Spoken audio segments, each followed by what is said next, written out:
She had no pharmacy, no doctor, no modern medicine of any kind. In a world where another pregnancy could literally kill her, she had to figure it out herself.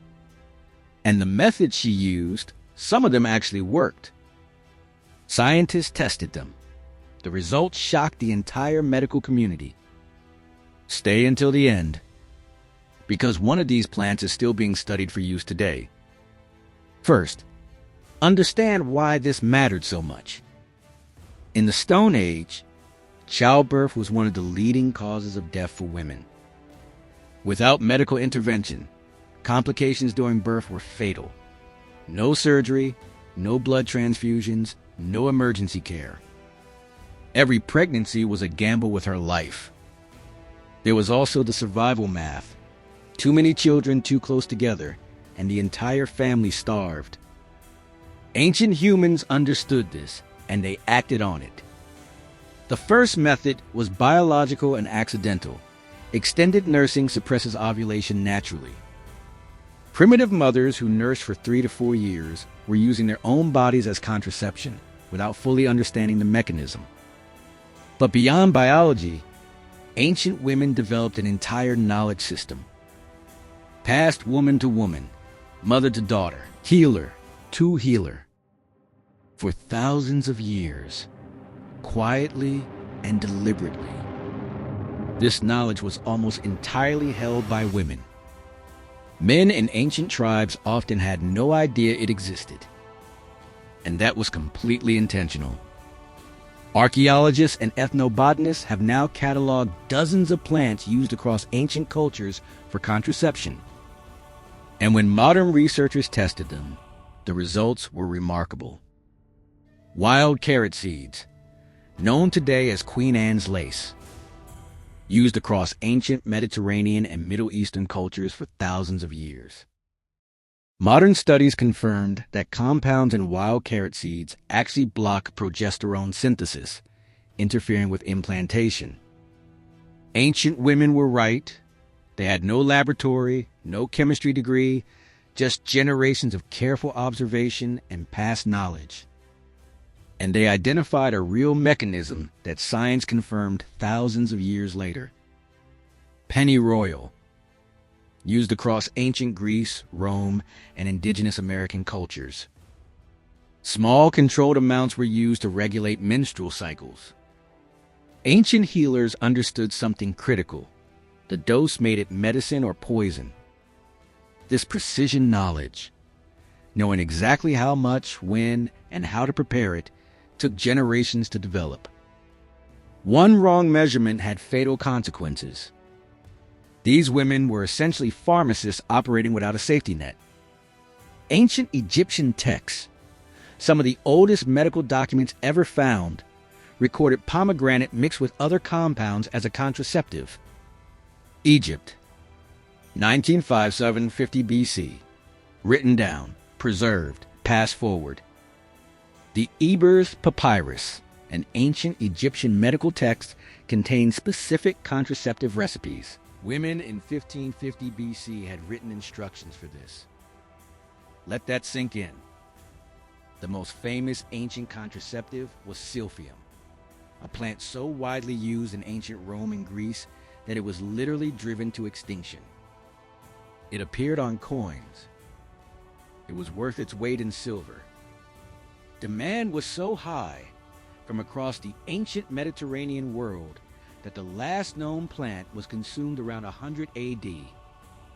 We will never know exactly how effective it was because we used every last one. Artemisia plants, mugwort, wormwood, were used independently across ancient China, Japan, and indigenous American cultures. Cultures that had zero contact with each other, arriving at the same plant independently. That is not coincidence, that is observation, that is science. When 3 completely isolated civilizations independently discover the same plant does the same thing, that plant is doing something real. Ancient women were running the same experiment on 3 separate continents. Beyond plants, ancient cultures developed physical barrier methods. Ancient Egyptian and Greek texts describe mixtures of olive oil, honey, and cedar resin used as barriers. Modern testing showed these mixtures actually had spermicidal properties. Acidic environments are hostile to sperm.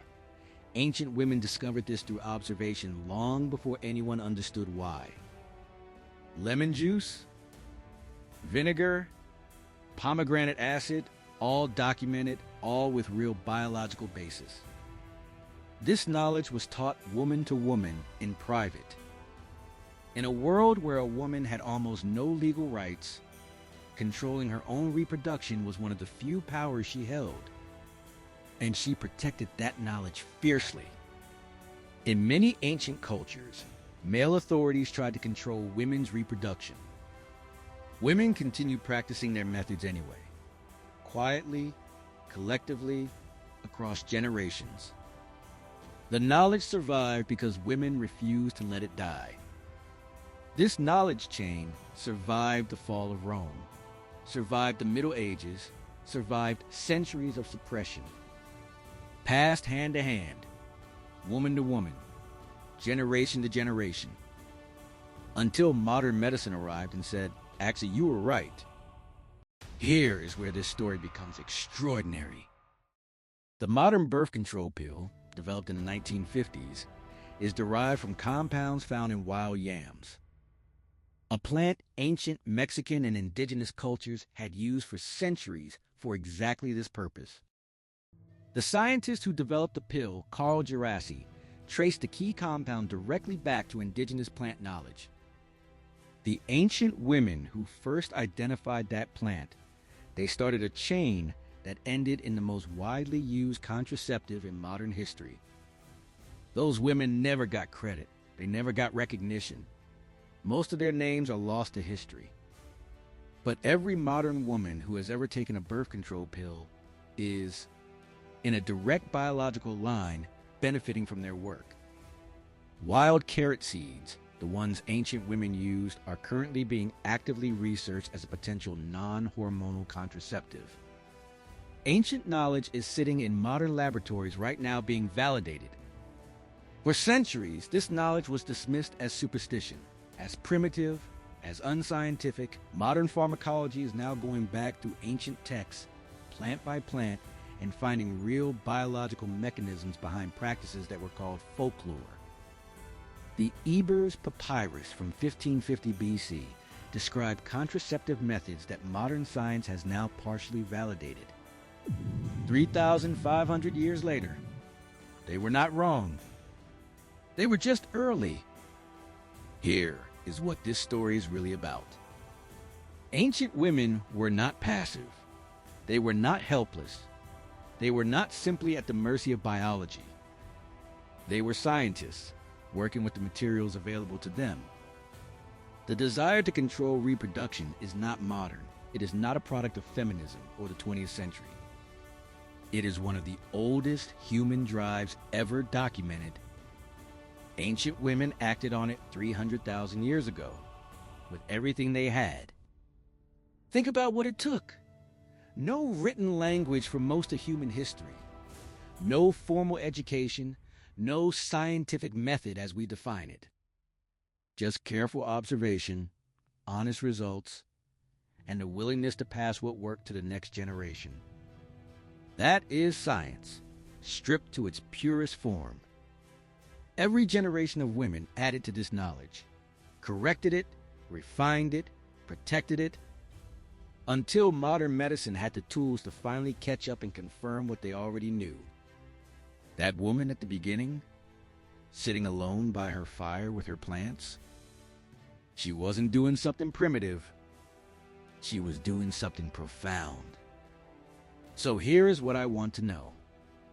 Which part of this genuinely surprised you? The Silphium extinction? The Egyptian medical texts? The direct line to the modern birth control pill? Drop it in the comments. This conversation matters. And share this with someone who needs to hear it. Because the women who built this knowledge never got credit. The least we can do is make sure the story is told.